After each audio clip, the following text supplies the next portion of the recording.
Nabimu, ampunilah dosaku, wujudkan harapanku.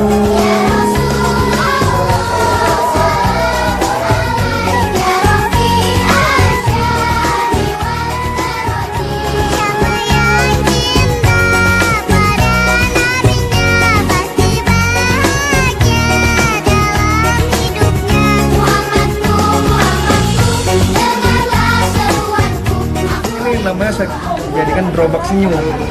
Kenapa gerobak senyum? Karena pada saat bapak-bapak ini kan belum sempat makan siang nih. Iya Pak. Ya kan? Pasti kalau sholat Jumat pasti lapar nih bawaannya. Ingin pulang ya. Nah, bapak keluar dari masjid tiba-tiba bapak lihat ini gerobak ini senyum. Nah, karena ada makanan gitu.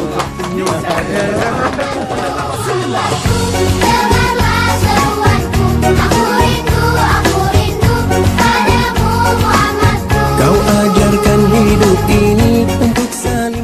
Bikin kejutan nih program Pak Kapolres kayak gini. Ya alhamdulillah. Semoga Pak Kapolres mendapat berkah lah. Terima kasih kami ucapkan kepada Bapak Kapolres yang telah memberikan yaitu sebuah acara Gerobak Senyum yang telah memberikan keceriaan kepada kami masyarakat Kampung Guruntalan. Terima kasih Pak Kapolres Gerobak Senyum. Dadah.